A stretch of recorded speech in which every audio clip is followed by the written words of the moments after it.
Vamos a presentar a través de unas imágenes, un audiovisual a nuestro siguiente invitado. Así que a través del canal 21 de Tigo TV y el canal 27 Copaco IPTV y BM Online, tenemos este material que va a pintar, digamos, la personalidad de el siguiente invitado nuestro. Adelante, por favor, a ver.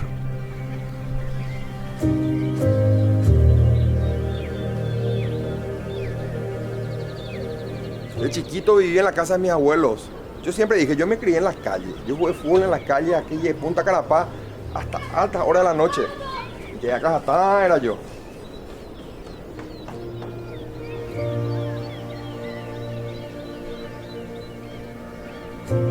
Esta es la casona de mi abuelo, una casa llena de historia y tradición, la del general Stefan Bisocolán.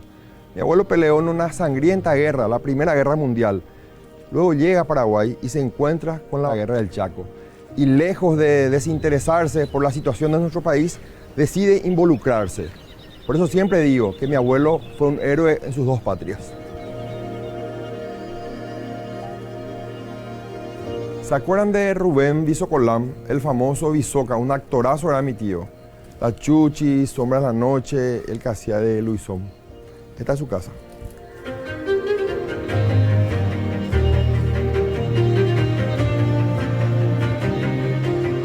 Desde que tengo memoria, mi entorno siempre fue arte y patria, por mi tío, mi abuelo y mi padre, que fue diputado nacional. Ese es el legado que heredé, de actuar con ideales y convicciones. Pienso que los tiempos cambian, así como las personas y los gobiernos. Por eso hoy debe renacer la esperanza en Paraguay. Y creo que entre todos debemos construir un nuevo pensamiento político para que por fin llegue el verdadero cambio a nuestro país. Soy Stefan Bisocolán, Bisoca, quiero cambiar Central y me preparé para representarte en la Cámara de Diputados.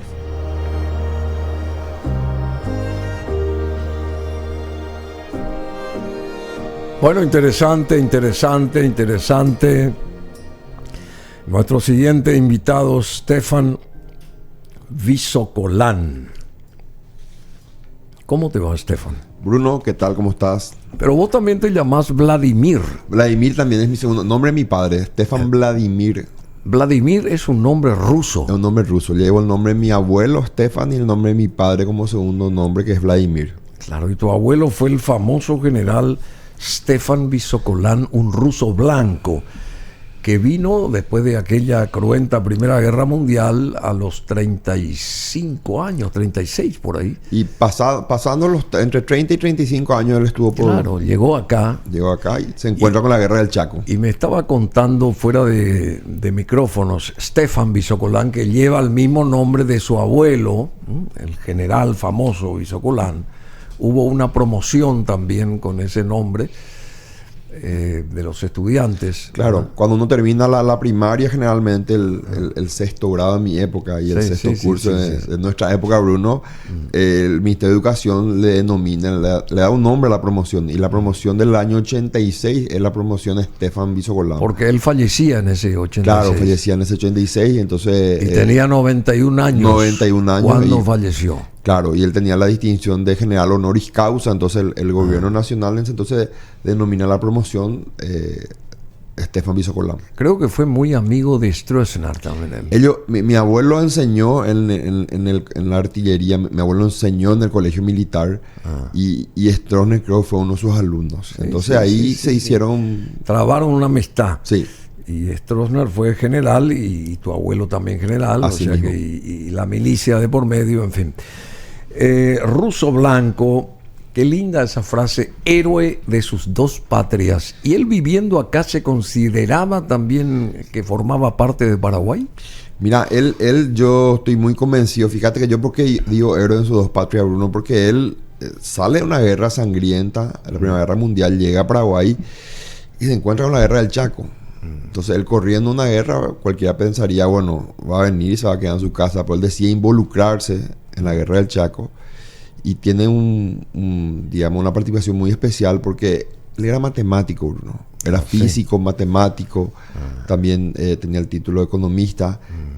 Los rusos pues tenían... Sí, y ayudó mucho. Y hay una, siempre yo cuento, hay una anécdota, ¿verdad? Que él llegaba y se va al frente de batalla y los soldados no entendían por qué tiraban el mortero y apuntaban allá derechito y nunca acertaban el blanco.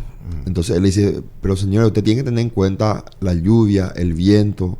Hay que hacer un cálculo. Entonces le hace un cálculo. Yo le digo, no, claro, no tenés que apuntar acá si querés vaya ahí. Vos tenés que apuntar acá porque el viento está a tantos kilómetros por hora. Entonces él hace el cálculo. Y el viento te va a llevar al objetivo. Y a partir de ese momento es que comienzan a hacer, interesante. Entonces es una anécdota que... Y el mortero era el arma secreta en ese momento. Claro. Entonces, pero lo estaban mal utilizando. Entonces no sabían por qué estaban fallando. Y no era la mala puntería, sino era el mal cálculo. Entonces él como que redirecciona el cálculo. Entonces ahí se hace muy conocido en el frente de batalla, ¿verdad? Porque él comienza a cambiar y ahí comienza a tener, digamos, otro efecto el mortero de... Claro, llegaba al objetivo. ¿Verdad? Llegaba al target. Bueno, así. Pero en realidad hubo muchos rusos blancos que trabajaron acá en Paraguay, que llegaron a Paraguay y que fortalecieron el equipo nuestro bélico en contra de los enemigos, digamos. Son muchos, Bruno. Hay una asociación de rusos del Paraguay, son muchos ahí. Hay muchos apellidos, ¿verdad? A ver, cita algunos de los... Ebreinov, me viene a la cabeza, me viene... Ebreinov, sí. Y son muchos los rusos que estuvieron por Paraguay, ¿verdad? Y que hay uno... el esposo de la diputada actual, Norma Camacho, no me viene el nombre, también es descendiente ruso. Pero sí, es una comunidad, una colectividad, digamos, que aportó mucho al país. Desde el punto de vista económico. Kovacs también. También, sí. Creo que Kovacs. También, sí, Daniel Kovacs, lo conozco a Daniel Kovacs. Sí, abogado también. Kovacs, no, una familia de fotógrafos. Kovacs. Sí, lo conozco. Famosa. Sí, ahí sobre Perú. Exactamente. Bueno, estamos con Stefan Bisocolán. Él es abogado con más de 20 años de experiencia en el sector privado. Experto en derecho de empresas, dice, con énfasis en MIPYMES, asesor de entidades y empresas del mercado financiero, docente de la Facultad de Derecho de la Universidad Nacional de Asunción y ahora se postula a candidato por Central Alianza Encuentro Nacional. ¿Por qué llegaste a esta conclusión? Para romper el hielo nomás sobre esta conversación nuestra a partir de ahora. ¿Por qué querés llegar a formar parte de la Cámara Baja en este caso? Sí, mira, estoy en la Cámara, candidato a la Cámara de Diputados, Bruno. ¿Es la primera vez? Es la primera vez que estoy haciendo campaña política. La política siempre, el gen de la política siempre la tuve, ¿verdad? Pero siempre la miré de las gradas. Siempre me quejé, como todos los paraguayos nos quejamos. Claro, me quejé por redes sociales, me quejé en el asado con los amigos, en el fútbol con los amigos. Pero siempre llegaba al poder la misma claque política de siempre. Y hablando alguna vez con algún amigo de mi padre, me decía, pasa que nadie se involucra en política. La gente se queja. Pero no es fácil estar en la cancha. Se queja, pero no da el paso siguiente. Mira, no es fácil estar en la cancha, me dice. No es fácil, ¿verdad? Porque fíjate que siempre de la grada nos decimos, ¿cómo falló este número 9? ¿Cómo falló el penal? ¿O cómo falló le criticamos mucho al... Yo siempre cuento la anécdota del Tanque Torres cuando en la final de Olimpia se resbala y se cae, ¿verdad? A mí me tocó hablar con él y me dice... yo no durante 6 meses soñé con ese resbalón, me dice. Entonces es fácil criticar de afuera. Tanque Ferreira, el número 9 Olimpia, que en la final para la cuarta se resbala, ¿verdad? Y tenía el arco libre. Entonces criticamos mucho de las gradas y no nos damos cuenta que no nos involucramos, ¿verdad? Entonces yo dije, voy a entrar a la cancha, voy a jugar este partido. Y sabes que muchos años intenté, siempre tuve la intención, Bruno, pero vos sabes que mi familia no quería. Claro, mi familia nunca quiso. Mi familia no quería que yo me meta en política, pero me decía, todo lo que construiste, toda la imagen, el prestigio a nivel profesional se puede ir a la borda en meses, porque te pueden atacar, porque me decía mi hija, yo papá te conozco, me dice. ¿Cuántos hijos tenés? Tengo una hija. Ah, vos tenés 46 años. Tengo una hija de 20 años. ¿A 20 ya? 20 años ya. Yo me casé bastante joven. Mi señora y yo nos casamos jóvenes, entonces tengo ya 20 años de casado. Y fíjate que mi hija me decía, papá, yo te conozco, o sea, vos no te vas a callar, le vas a querer enfrentar a la gente corrupta, le vas a querer atacar desde el punto de vista, digamos, no atacar personalmente, sino atacar en su gestión. Claro. Y me decía ella, y cuando gente entra así, gente nueva y se involucra de esa forma, con ese perfil, y siempre hubo ese temor, ¿verdad? Siempre hubo ese temor. También mi papá fue diputado, Bruno, mi papá ya falleció joven, pero hace más de 20 años fue diputado, y él se enfermó en campaña. ¿Ah, sí? Él se enfermó en campaña. Entonces, ¿En qué aspecto se...? Y él falleció, él tuvo cáncer de pulmón y tuvo y digo que se enfermó porque él durante 3 años, o sea, siempre los médicos nos decían, todos tenemos el gen... Fumaba mucho. Fumaba 3 cajas por día. Claro. Pero él fumaba 1 caja por día, siempre decía, pero en política comenzó a fumar 3 cajas por día, ¿verdad? Entonces le decían, y eso aceleró muchísimo su enfermedad. Entonces mi familia está medio instalada que mi papá se enferma haciendo campaña política. Entiendo. Y que hasta todo lo ahorró su vida en su primera intención política, que se candidata a intendente y no gana la primera vez. Se fue ahí todo el dinero. Se fue todo ahí, ¿verdad? Entonces él pasó mal y entonces mi familia decía, no, la política no, ¿verdad? Pero yo dije que no quería pasar los 50 años sin intentar. ¿Cuántos hermanos son ustedes? Somos 5 hermanos. 5 hermanos. ¿Y vos sos él? Yo soy el primero. ¿A vos sos el mayor, entonces? Yo soy el mayor, sí. ¿A vos sos el mayor de 5 El mayor de 5. Mi padre tuvo está casado con mi mamá, tuvo 3 hijos y después también tuvo 2 hijos con otra persona, pero somos 5 hermanos, todos unidos, no de la misma madre, pero todos muy unidos. Pues son muy unidos. Soy el mayor. Yo sí somos unidos con mis hermanos. Y todos Visocolán. Todos Visocolán. Bueno, y vas a perseguir que estando ahí, por ejemplo, el 30 de abril, faltan 20 días, o sea que Stefan Visocolán, te ayuda el apellido, te ayuda el nombre. Yo creo que tenés un muy buen background en ese aspecto, y esa imagen de tu abuelo hay que reverdecerla, tenés que recordarlo siempre. Primero porque fue un héroe también y ayudó mucho a nuestro país en muchos aspectos, y ese es digamos, una cuestión que no se puede olvidar o pasar a un segundo plano, el hecho de haber venido de un tronco así como el tronco del general Visocolán. O sea que te quiero decir, tu abuelo fue un grande y vos te llamás igual, o sea que está totalmente asociado, tenés que llegar a uno de esos curules ahí en la Cámara Baja el 30. Y además él habla también italiano. ¿Por qué hablas italiano? Estuve en el colegio Dante Alighieri. Vos. Y asesoro también a empresas italianas que invierten en Paraguay. Entonces eso me obligó un poco además de manejar un poco italiano, tratar de perfeccionar un poco. Ahora, no soy un tipo que domino el italiano, pero sí entiendo perfectamente. Porque prácticamente 14 años de mi vida estuve... Bueno, portugués también, guaraní y español. ¿Ruso ni por las tapas? Nada de ruso. No, la verdad que no llegué a estudiar ruso y bueno, con mi abuelo compartíamos alguna que otra frase, pero hasta ahí nomás, ¿verdad? Con respecto a tu pregunta anterior, Bruno, propuestas, me gustaría hablarte en breve de mis propuestas, pero hay una cuestión que yo quiero instalar, hay una bandera que yo quiero instalar. A ver, ¿cuál es? Que es el cambio a hacer política. Quiero instalar una nueva forma de hacer política. Nosotros, lo de la lista 9 de la Alianza Encuentro Nacional, venimos a instalar una nueva forma de hacer política. En Paraguay, lastimosamente, y esta es la parte más complicada de la campaña, Bruno. Fíjate que ya cerrando, estamos en la recta final. Lo que me di cuenta, lo que aprendí, además de conocer las necesidades de la gente central, aprendí que en Paraguay, lastimosamente, está instalada una forma de hacer política que es muy difícil de romper, ¿verdad? La gente está harta de los políticos. Mira que cuando yo llegaba a una casa era un doble trabajo, Bruno, porque me decían, otra vez un político, te decía. O sea, vos llegabas un día a la tarde tomando tereré, ahí la gente en el patio, señor, ¿te puedo hablar un rato? Y te decía, sí, pasate, dice, ¿verdad? De entrada ya te meten en la misma bolsa, ¿verdad? Y te dicen, venía a prometer algo que no vas a cumplir. De entrada dicen, todos los políticos dicen lo mismo, entonces es como que nos meten a todos en la misma bolsa. Sí, entiendo.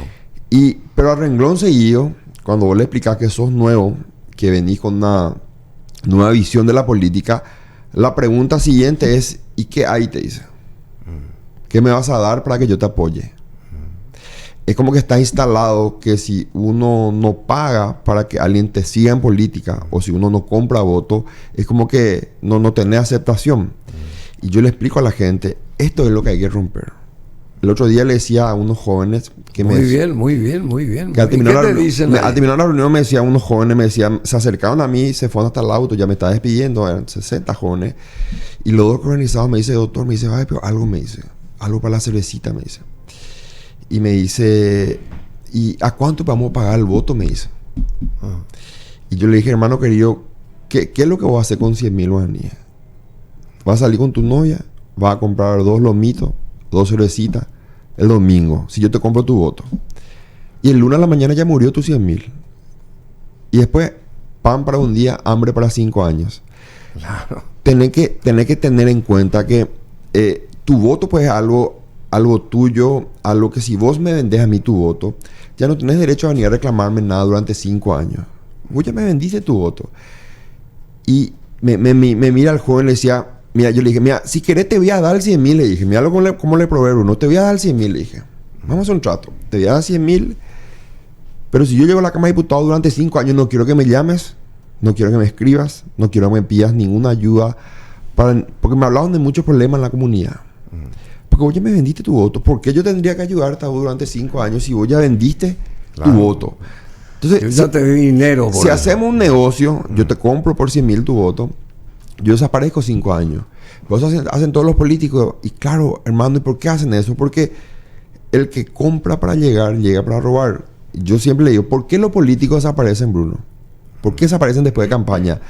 Porque la gente está acostumbrada a comprar la elección, a comprar su espacio en la lista, a pagar a los dirigentes, a comprar votos. Y resulta, Bruno, que después termina la elección, uno ingresa a la Cámara de Diputados y tiene que recuperar la plata. Y si uno no tiene sus valores y convicciones ideales bien formados, comienza a ser negociados. Y eso te lleva tiempo a recuperar. Yo siempre le digo a la gente. Entonces se sienta el político y dice, ¿cómo voy a recuperar mi plata? Y bueno, voy a ver si entro en una licitación. Voy a ver si entro acá. Entonces, alguna UOC, en algún ente público, voy a negociar por mi voto, dice. Entonces desaparece 3, 4 años Bruno. Cuando ya recuperó su plata, ya ganó platita, ya viene otra elección. Y así sucesivamente. Ahí aparece otra vez. Ya juntó la plata y ¿qué aparece? Viene a comprar otra vez el voto. Entonces es un círculo vicioso, Bruno. Yo quiero romper eso. Fantástico lo que es. Yo quiero romper eso. Es una realidad. Entonces yo le dije, es la realidad. Yo le digo, yo quiero romper esto. Yo estoy convencido que voy a llegar, pero si no llego, Bruno, lo que yo quiero es que digan, bueno, este tipo inició su campaña y terminó por lo menos de una forma diferente. Levanté una bandera que es hacer de forma diferente mi campaña. Y eso es lo que busco, Bruno. ¿Vos te considerás honesto, Guizocolán? Yo me considero una persona honesta. Mira, la palabra es bastante amplia. Me considero honesto para involucrarme en política. Y me considero honesto y considero que no tengo techo de vidrio, Bruno, porque si investigas un poco mis redes, yo siempre digo, aquel político que no se anima a denunciar a otro político es porque tiene algo en el closet que no quiere que se le ataque también. Yo, el día que asuma como diputado, voy a presentar como lo dice la ley, mi declaración de bienes, y el día que deje ser político también, y la correspondencia de mis bienes te va a demostrar. Pero yo te puedo decir ahora, yo soy honesto, yo soy bueno, Bruno. Claro. Te puedo decir mis propuestas. Mira, de acá a 5 años... Todos se presentan de la misma forma. Y de acá a 5 años, cuando vos veas a la pucheta, de tipo entró de esta forma y salió de esta forma. Entonces ahí te voy a decir, ahora, Bruno, en esa entrevista te dije, yo te iba a demostrar con mi declaración de bienes que yo entré igual y salí de la misma forma, ¿verdad? Gracias a Dios me va bien en la profesión, tengo algunos emprendimientos empresariales, yo no llego a la política por dinero. Yo no llego a la política por dinero. Es más, yo es probable que voy a perder dinero estando en política, estando 5 años, porque vos sabés que al estar en la Cámara de Diputados uno tiene que dedicarse a full ¿Y qué te decidió a entrar en la política? Me gusta, Bruno, la política. Me gusta. Tenías la contra de la familia. ¿Y qué te decidió? Y porque me di cuenta que pensando en mi hija y pensando en mi abuelo, y te explico por qué mi abuelo, no hay un lugar, Bruno, donde yo me vaya en este bendito Paraguay donde alguien no me hable bien de mi abuelo. Impresionante. Entonces, ¿qué es lo que yo quiero? Yo quiero que el día de mañana, así como mi abuelo salió de una guerra y se involucró en otra guerra, ayudar a un país extraño, yo quiero el día de mañana mis nietos y la gente diga, ese tipo no necesitaba meterse en la política. Él salió de su zona de confort, salió del sector privado, se involucró en política, hizo algo por nuestro país. Quiero que así le hablen a mis nietos y a mi hija de mí. Esa es una de las razones. Y después me preocupa mucho porque... La situación del país. La situación del país, ¿verdad? O sea, mira que yo soy abogado de una cementera italiana que trajo a Paraguay y vino con una inversión de 220 millones de dólares y sufrió en carne propia lo que es la corrupción instalada en el gobierno. Y yo lo sentí en carne propia. Entonces, eso fue también uno de los puntos que a mí me hizo involucrarme en política. De pelear contra los corruptos y también facilitar la generación de empleo a través de la inversión extranjera. En el estudio jurídico donde estoy asesoramos muchas empresas del exterior, Bruno, y vienen y se tropiezan con la problemática del pedido de coima, de que te roban el proyecto. Entonces, es un tema que me tocó mucho a mí. Yo lo sentí en carne propia. Fue también una de las causales y también el hecho de mi hija, fíjate, termina el colegio, me dice, papá, no consigo trabajo, me dice. Me pide experiencia. Y me acuerdo, me decía, yo no tenemos una palanca política para que nos consiga trabajo. Y le dije, es que este no es el camino, le digo. O sea, vi en mi hija la desesperanza de un joven, que es lo que veo todos los días en el Departamento Central. Y sobre eso va una de mis propuestas, Bruno. No sé si queréis un corte, decime cómo estamos en el tiempo. No tenemos corte, seguimos. No, acá estoy viendo que tuviste 9 años como funcionario o parte de la Caja de Jubilaciones y Pensiones de Empleados Bancarios. ¿Cómo está este respaldo jubilatorio para miles y millones de paraguayos? Porque recién estábamos con este amigo uruguayo que también justamente se quejaba del sistema jubilatorio, tanto en su país como acá. Y nosotros estamos mal acá en la parte de jubilaciones, digamos. Al parecer están todas las cajas, hay varias cajas. Al borde de la quiebra técnica. Al borde de la, claro, técnica, como quiebra técnica. ¿Y cómo se puede recomponer eso? Porque con la experiencia que vos tenés, yo pienso que también tendrías que, entre tantas otras propuestas, que abocarte a estudiar cómo se puede reorquestar esta historia de las cajas jubilatorias. Yo creo que lo primero es atacar al primer y principal cáncer de Paraguay, que es la corrupción. Y te explico por qué, Bruno. La plata no alcanza porque obviamente el dinero recaudado por el fisco, te doy un dato, de cada 100.000 guaraníes que ingresa al fisco en concepto de materia impositiva, 80.000 guaraníes va a gastos rígidos. Sí. Ahí te estoy hablando de salarios, pago jubilado, IPS, fuerzas públicas, fuerzas policiales, fuerzas militares. Y 20.000 guaraníes de los 100.000 es lo que va para reinvertir en educación, salud, seguridad. Pero esos 20.000 otra vez, Bruno, 10.000 va al bolsillo de los muchachos, ¿verdad? De la claque política de turno. Entonces, quedan 10.000. Quedan 10.000. Entonces me decía, ¿y qué hacemos con 10.000? Y no podemos hacer nada. Yo le digo a la gente, cuando le visitaba el otro día a una señora, y me dice, mi hijo, me encanta tu perfil, me dice. Pero vos, mi hijo, yo soy colorada, me dice. Yo no voto si no es colorado, me dice. Y le dije yo, señora, ¿y qué te preocupa a vos? Y me preocupa que mi hijo no tiene trabajo, mis nietos otra vez no tienen trabajo. Y me decía, me dicen que a lo mejor no voy a cobrar más mi jubilación. Me dice, ¿cuánto vos cobrar, señora? Y cobra hace 12 años, ella cobra, Bruno, 800.000 guaraníes. ¿Verdad? Entonces yo le dije, señora, ¿y te alcanza? No. Y te voy a dar un dato, le dije. Probablemente en el 2025 entra en quiebra técnica la caja fiscal. Y pues, déjame, dice, ¿qué significa eso? Y señora, el presidente que asuma en enero de 2025 va a tener que resolver, ¿qué hago? O pago salario de funcionario público o pago jubilación. Y no sabes si te va a tocar a vos tú, ¿verdad? Ahí la señora es como que le cayó la ficha. Sí. Y le dije, eso se debe también, señora, a que hay una claque política que administra tu dinero. Entonces, tenés que, si vos querés algo nuevo en tu vida, si querés cambiar tu calidad de vida, tenés que cambiar también tu forma de votar y tu forma de pensar. Le dije, deja de votar por los colores. Votar por las personas, votar por las propuestas. Conocerle al candidato. Entonces, en materia jubilatoria, preocupa mucho que no alcanza el dinero. ¿Pero por qué no alcanza el dinero? Porque el 70-80% va a gastos rígidos y después queda otra vez para los muchachos, ¿entendés? Entonces, vos sabés... la corrupción es transversal, Bruno, a todo. Por eso yo creo que lo primero que hay que atacar es el tema de la corrupción. Vos sabés la cantidad de plata que está disponible para ser gastada este año a través del presupuesto público. No tengo, te voy a mentir, 15.000 millones de dólares. ¿Vos sabés lo que es eso? Terrible. 15.000 millones de dólares que se deberán de gastar según el presupuesto general de gastos del Estado este año 2023.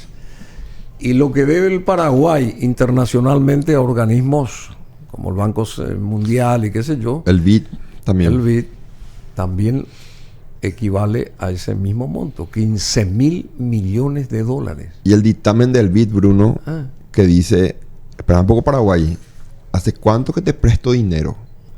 Y estoy viendo que me pediste plata, voy a hablarla así en forma sencilla a la gente, me pediste plata para salud, educación, para esto, aquello, y destinaste casi todo lo que te di para gastos rígidos otra vez. Entonces, no reinvertiste la plata, no invertiste en estructura para tu gente, en salud para tu gente, en educación para tu gente, y ahora hay que volver a pedir préstamo para reestructurar la deuda y tirar la pelota para adelante. Pero eso se debe, Bruno, porque ¿quiénes son los que llegan? A esta señora vuelvo mal la historia. A esta señora le dije, señora, ¿quién maneja la plata en tu casa? Le dije. Y yo me dijo, ok, ¿y cómo haces?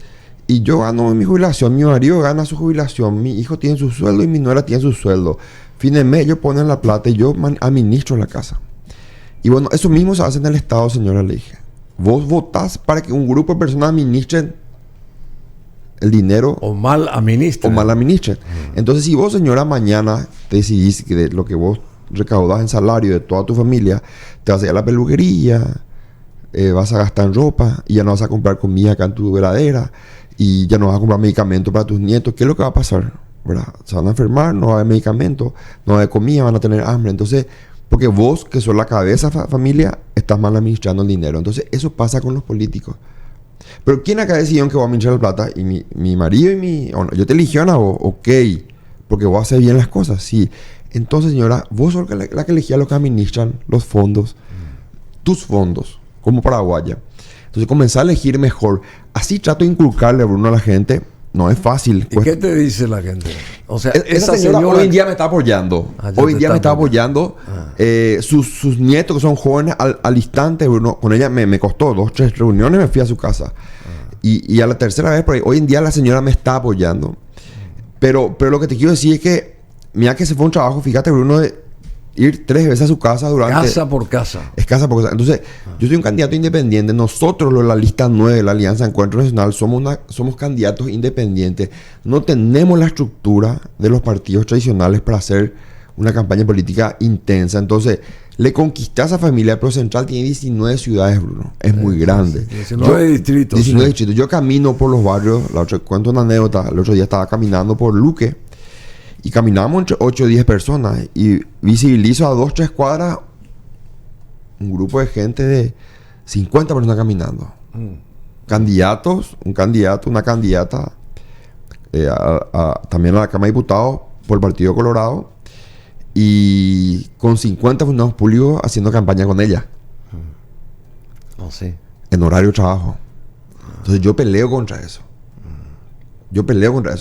Entonces, luchar contra la estructura, luchar contra el sistema no es fácil, pero estoy convencido que tenemos que plantar la semilla de hacer una nueva forma distinta de política. Entiendo. No, hay mucha... Acá hay que dar vuelta al país y comenzar de vuelta en líneas genéricas, ¿verdad? Bueno, te felicito yo por tu manera de pensar. En estos minutos que te conocí me di cuenta de tu honorabilidad también, de tu manera tan solidaria de actuar y sincera. Así que te felicito, querido Stefan Visocolán, y bueno, esperemos que el 30 de abril la ciudadanía sepa sufragar. Habilitaron 1.140 locales electorales para los comicios generales de ese día, el 30.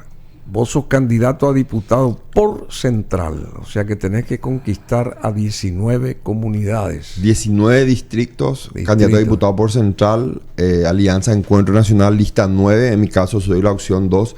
Y Bruno opción 2. Opción 2. Lista 9, lista 9, opción 2. Alianza Encuentro Nacional. Permíteme, Bruno, rápidamente tocarte dos propuestas que para mí son muy claves. Por favor. Central tiene muchos problemas, Bruno. Mucha problemática, pero lo que yo recabé es la falta de oportunidad. Una de mis propuestas va dirigida a la modificación de la ley del primer empleo. Tenemos muchos jóvenes que no tienen oportunidad para trabajar. Hoy tenemos una ley del primer empleo. ¿Qué es, Bruno, la ley del primer empleo? Una ley que facilita la supuesta contratación de jóvenes en empresas del sector privado. Y porque ahí recién me dijiste, tu hija tiene 20 años. Tiene 20 años. Y experiencia me piden. ¿Y cómo si recién nace ella laboralmente, cómo le van a pedir experiencia si no tiene? Y ahí tenemos que hacer un ajuste a la ley. Porque la ley te dice, esta ley tiene por objeto facilitar la iniciativa de contratación de jóvenes. Pero no te dice cómo. Y no establece incentivos, tanto para el empresariado como obligaciones para los jóvenes. Entonces yo quiero modificar esa ley al efecto de que aquel empresario que decida contratar jóvenes en su empresa tenga algún incentivo fiscal, algún tipo de descuento, patente comercial, para que se fije en esta gente joven. Claro, espérame un rato, si yo contrato más jóvenes voy a tener algún incentivo empresarial. Entonces ahí vos le generás un incentivo a ambas partes. Y quiero trabajar por la modificación de la ley de primer empleo. Y lo segundo es apostar a los emprendedores. Hay una problemática muy grande hoy en los emprendedores, Bruno, que es la siguiente. Sí. El 70-80% de los emprendedores son informales. Y sabes que, Bruno, están en Inforcom. Claro. Y la gente que está en Inforcom también pide una oportunidad, Bruno. Porque vos pudiste haber tenido un error. Y en Paraguay, lastimosamente, si vos estás en Inforcom, Bruno, te marcan... De por vida. De por vida. Ni una plancha vas a poder comprar. Es más, si a veces tenés la facilidad de salir de Inforcom, sigue tu nombre ahí por século seculorum, no sé por qué no lo borran. Y a través de Inforcom la gente, o sea, las empresas se nutren de información, digamos, ¿verdad? Y entonces aquella persona que por ahí pagó ya sus deudas... sigue por arte de magia estando ahí en esa esa lista. Es una falencia y además también hay que visualizar a la gente que hoy en día... ¿Qué poder tiene Inforcom? Claro, ¿cuánta gente, Bruno, en pandemia cerró su emprendimiento, bajó su cortina, no pudo pagar sus deudas? Claro. Y hoy en día no se puede recuperar. Entonces yo estoy trabajando por un plan, quiero trabajar de la Cámara de Diputados por un plan nacional de recuperación y reestructuración de deudas de personas que están en Inforcom. Hay que darle una oportunidad a esa gente, pero con educación financiera, con financiamiento a largo plazo a través de la banca pública. Pero para eso tenés que retocar la Carta Orgánica del Banco Nacional de Fomento, tenés que crear proyectos de leyes nuevos que se fijen en esta problemática que nadie se ocupa. Pero decime, ¿y esos proyectos de leyes que se hicieron durante estos últimos años, las últimas décadas?